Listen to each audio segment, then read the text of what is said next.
Thank you, everyone. It's such a pleasure to be here all the time. This is a truly interdisciplinary conference, and I'm so enriched by meeting you and hearing your presentation. Is this thing working? Yes? Okay. So we will go back actually with the former speakers, especially with the idea of stereotypes and with the idea of agency.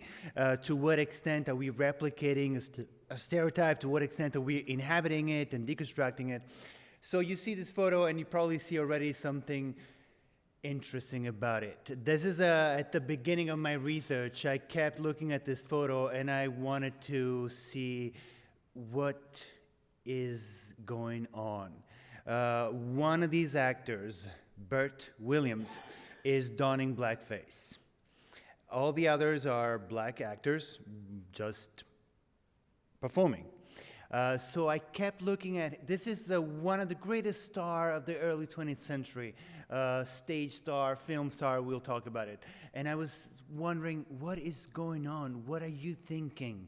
So let's think about that. I don't know. Okay, so I cut a bunch of stuff from my presentation. I hope it still makes sense. I wanted to start with Babylon because it's there's an episode of blackface and the issue of agency. So I'm gonna start. This research critically examines the complex but arguably marginal historical phenomenon of black actors donning blackface on Broadway in the early 20th century and in early Hollywood, shedding light on the multifaceted dynamics of identity and representation during a pivotal period of American culture on the eve of modernism and the Harlem Renaissance. The study delves into the motivation and consequences of black performers who engage in this controversial practice with a specific focus on the experiences of Bert Williams. Through an analysis of historical records, filmography, societal context, the study delves into the complex negotiations these pioneering African-American entertainers faced as they navigated the delicate balance between artistic expression, professional success, and the perpetuation of racial stereotypes.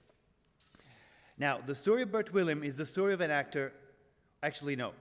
One aspect to acknowledge before I start is that the current project is clearly an offshoot of my presentation from this very research network last year.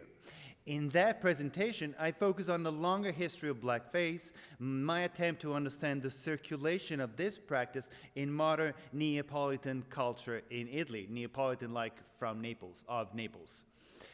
In the final moves of my last year presentation, I analyzed a film starring celebrated Neapolitan comedian Totò, arguing that in light of the racialization of Southern Italians, that practice of blackface in that film could not be understood adequately through a US-influenced binary logic, bichromatic, some would say.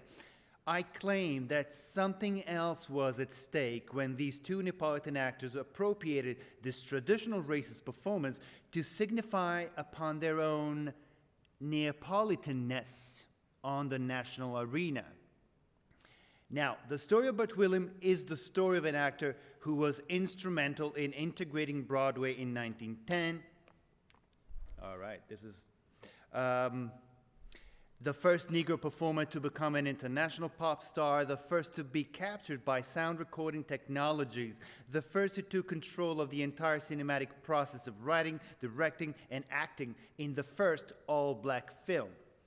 His celebrated talent and his star status up until the beginning of the Harlem Renaissance in the 1920s, and his subsequent erasure from African American culture for about a century, seems to offer more than one area of investigation into the very limit of conceptualizing blackface in a traditional way.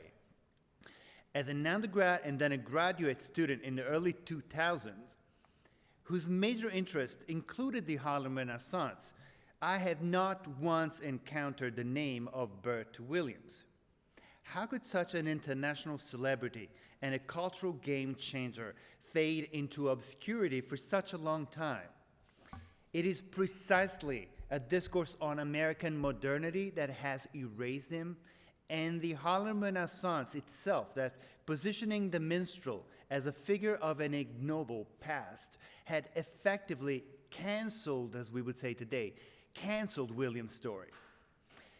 Already after Williams' death at the age of 47 in 1922, while some arbitrarily recognized the uniqueness and talent of the actor, like the Chicago Defenders, others, like the black socialist paper The Messenger, wrote that Williams, quote, rendered a disservice to black people, end quote, by giving white people what they wanted, a race of court jesters. This academic rediscovery is barely 20 years old, roughly from the publication in 2006 of Louis Chudasoki's The Last Darky, and several other critical interventions that the work has mobilized since. After all, many of these scholars argue Williams was not, quote, simply a black man in blackface, crudely representing the insidious violence of colonial mimicry, end quote. He was not simply, or not at all, a man who internalized the racist stereotype and was commodified by it. I'm going to cut on the history of blackface, but as we have seen, these images of otherness serve tell us a lot more about white people than they do about the other. And as Toni Morrison famously wrote, the subject of the dream is the dreamer. So I'm going to cut on this. All right. This is actually how the DNA of black minstrelsy and minstrel shows is scattered all over U.S. popular culture in the 20th century, in the 21st century. It's like a crime scene. Here you see Mickey Mouse as one of the hair of that tradition. Okay, the practice of blackface was eventually appropriated, or let me use a slightly less problematic term, inhabited by black actors. Minstrelsy provided access to the stage for the first black stage performers in the U.S. Following the Civil War, although black actors were allowed to perform on stage, they were often limited to playing characters that reinforced racial stereotypes, such as the role of coons. We could say that for many of these black actors, donning the blackface mask was an accommodation of a racist requirement by white audiences who would not accept a black actor on stage. That occasionally evolved to black actors showing their faces, but taking on stereotypical roles, using exaggerated black dialect that was in many ways vocal blackface. Some of the most popular black actors who perform in blackface include, as you can see up there, Billy Kirsten, Thomas Dilworth, Sam Lucas, who was the first one to perform Uncle Tom. Now let's move on to the two main guys we are talking about, the Williams and Walker. George Walker, which is the shorter one of the two. George Walker was born in 1873 in Lawrence, Kansas. He toured the country with a traveling group of minstrels and vaudeville actors. George Walker and Bert Williams met in San Francisco in 1893, and they started the Williams and Walker comedic duo. Both actors released interviews and participated to public debates on the press, but George Walker was the most vocal and politically outspoken of the two, and also the one with the most business savvy. In 1899, George Walker married Ada Overton, a dancer, choreographer, and comedian. Ada Overton was known as one of the first professional African-American choreographers and developed a style of choreography that some scholars have termed activist primitivism. This may resonate with the former talk, and Josephine Baker, and what is she doing? There are several analogies with these guys. Walker died in 1911 when he was only 38. Ada Overton dies only 4 years later in 1915. Bert Williams was born in 1874 in Nassau, Bahamas, then the British West Indies, and moved to Riverside, California, with his family as a child. It is significant to stress here that Williams was a West Indian immigrant, not an African American. The legacy of African American culture to which minstrel show fantastically responds and rearticulates was in fact, as Williams himself stressed, culturally other to him. His status as a West Indian immigrant is crucial to understand intra-racial politics in an era in which issues of authenticity, representativity, and power negotiations within the black community were not secondary to the agenda of the advancement of the race and the uplift of the race. Here, just like think of the tension, the cultural tension between Booker T. Washington and Du Bois. Du Bois and Marcus Garvey, most widely the new wave of immigrants from the West Indies and the African Americans. It's like blackness, it's a very slippery, heterogeneous thing in the early 20th century, and not only.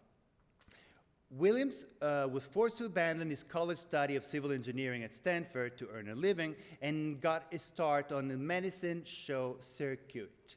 These were touring acts traveling by truck, horse, wagon that peddled miracle cure patent medicines and other products between various entertainment like freak shows, musical act, and magic tricks. In 1893, he joined Martin and Selig's Mastodon Minstrel Show in San Francisco. It was soon thereafter he began his partnership with George Walker and billing themselves as two real coons. They debuted in New York at the Casino Theater in 1898. They relied on stereotypical vaudevillian roles, especially the coon formula, where a dumb coon falls victim of the scheme of a slick deceiver. It is important to highlight that the word coon was and is a slur. And in the context of the late 19th century assimilationism, it sounded infuriating to a vast section of the black middle class.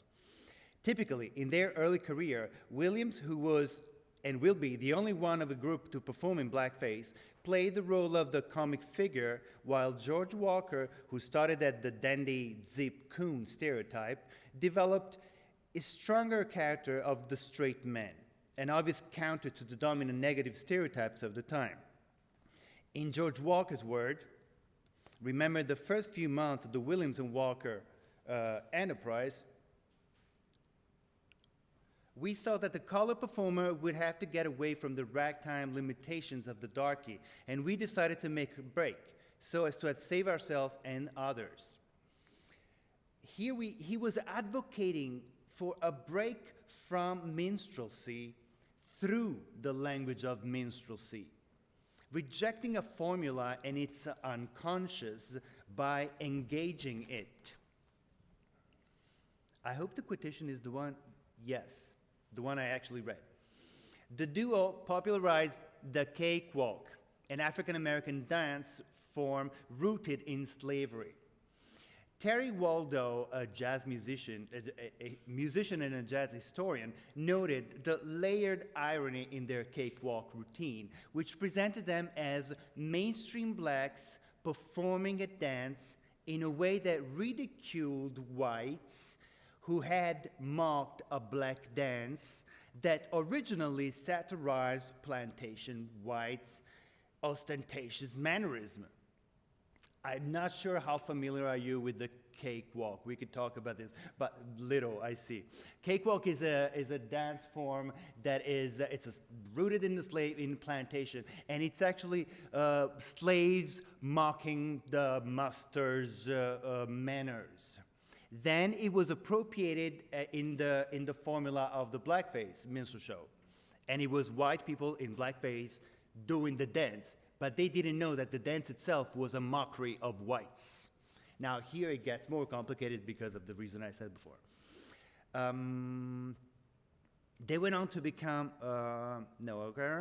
The pair also made sure to present themselves as immaculately groomed and classily dressed in their publicity photos we saw before, which were used for advertising and on the covers of sheet music promoting their song.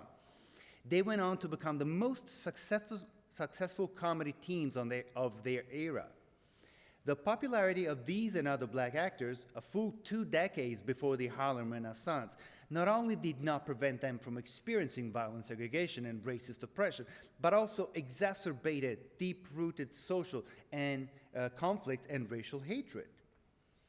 In August 1900, in New York City, hysterical rumors of a white detective having been shot by a black man erupted into an uncontained riot, the Tenderloin Race Riot. Unaware of street violence, Williams and Walker left their theater after a performance and parted ways. George Walker was yanked from a streetcar by a white mob and was beaten. The New York Sun in 1900, commenting on the riots, wrote a racist column that seems to be talking about a figure not unlike Walker himself. Quote up there, "The mob had got after one of those sassy, chesty coons who make enemies on sight. He was flashily dressed with his most distinguishing sartorial appointment being a white straw fedora with a red scarf wound around it. He waltzed down 9th Avenue with a cigar at an angle of 45 degrees in his mouth as though he was too much for the crowd." By 1902, their partnership took them from the vaudeville circuit to Broadway, where their act evolved to full-scale musical comedy, while also exploring issues that were outside of the repertoire of the minstrel show, that was typically the plantation and Jim Crow's topos, and instead explore issues like the representation of non-American blacks and exotic cultural spaces, and intra-racial affect and romance. Working in collaboration with Will Marion Cook as playwright, Jesse Shipp, Paul Laurence Dunbar, Williams and Walker produced a musical called In Dahomey, opening night 1902, September the 8th, at the Grand Opera House in Stamford, Connecticut. The show had been originally constructed to tour those variety houses which had specifically black audiences. And some skepticism was voiced when producers took the unusual step of opening their show on Broadway on February 1903 at the New York Theater. In Dahomey, which constituted a further step away from the conventions and stock characters of the minstrel show, contained original music, props, and scenery. The premise of the musical was inspired by the backdrop of the Back to Africa movement, supported by the American Colonization Society, which called for Black Americans to return to Africa to reclaim their land. And you're very familiar with all this. The musical follows the schemes and journeys of two con men who get involved with the Get the Coin Syndicate, which is raising cash to back the Dahomey Colonization Society, and so forth. The musical peaks, obviously none of these happened. The musical peaks with a legendary cakewalk. A landmark production, In Dahomey was the first all-black show to open on Broadway.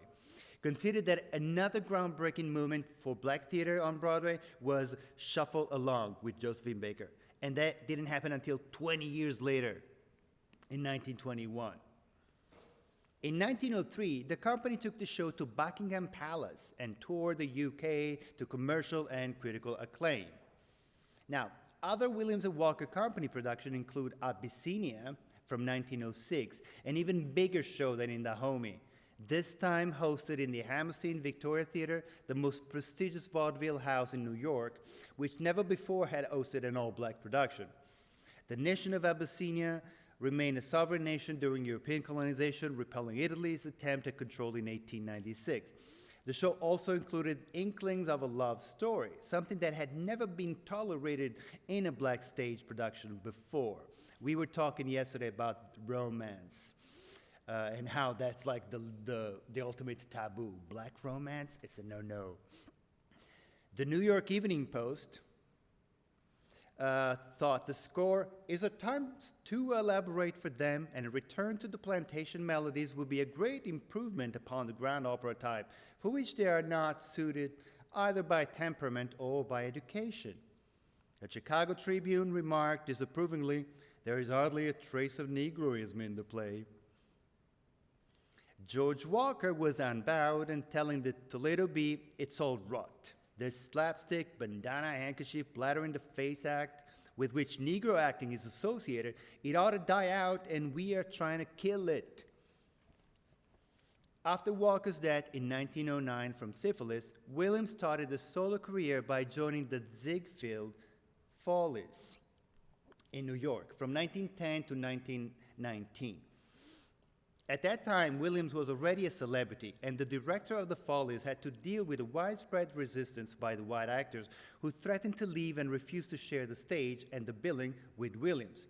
Florence Ziegfeld responded famously, "Go if you want to. I can replace any one of you except the men you want me to fire." The black comedian therefore integrated Broadway, not as a token, but as a star, bigger in celebrity status than his fellow white actors. He created the persona of the Jonah Man, the unluckiest man in the world, resigned to his fate and rueful self-pity that transcended his colors. Some scholar says that the Jonah Man is actually the inspiration for Charlie Chaplin. I'm almost done. How am I doing? 1 minute. Okay. Yes, this is the last bit. The years at the Ziegfeld Follies followed the death of his two most important artistic partners, George Walker and Ada Overton, that together with the intensification of the criticism from within the African-American press and intelligentsia took a heavy toll on his personal well-being. These years were not remarkable on a personal creative level. The great innovative stuff was behind him. But this time certainly solidified and widened his fame. Furthermore, his movement to the Follies broke a ceiling, and as Chud Soke writes, it was crucial for both the expansion of possibilities for black performers in the US and the assimilation integration that dominated early 20th century black cultural politics. For Williams, as one of the most visible personalities of Black Harlem on the eve of its renaissance, the tragic weight of his comic performance was no doubt produced by the racist implication of minstrelsy that he could critique and momentarily transcend, but never escape. After his death, the Caribbean writer Eric Walrond wrote for Marcus Gaye's journal Negro World, Bert Williams bore the brunt of ridicule from the Negro press and fought his noble fight. Today, the results are just coming to light. The demand for Negro shows on Broadway is taking a number of Negro girls and men out of kitchen and pool rooms and janitor service. Bert Williams' tree, to him one of gall, is already beginning to bear fruit, and there is no telling how long the harvest will last. For the following generation of artists and scholars, as Soke writes, the very mask was too shameful to even quibble about its various and intricate semantic or signifying possibility. It was too traumatic a sign to even mention it. His name became inextricably linked to the demonic history of possession, caricature, slavery, and dehumanization, embodied by the form he in fact reinvented and appropriated to subversive effect. In the early 21st century, we are just beginning to acknowledge that his minstrelsy was at least a double minstrelsy, which featured a black West Indian immigrant transcending the racist characterization of the white minstrel tradition by way of his remarkable invention and performance of an African-American voice and persona. Thank you.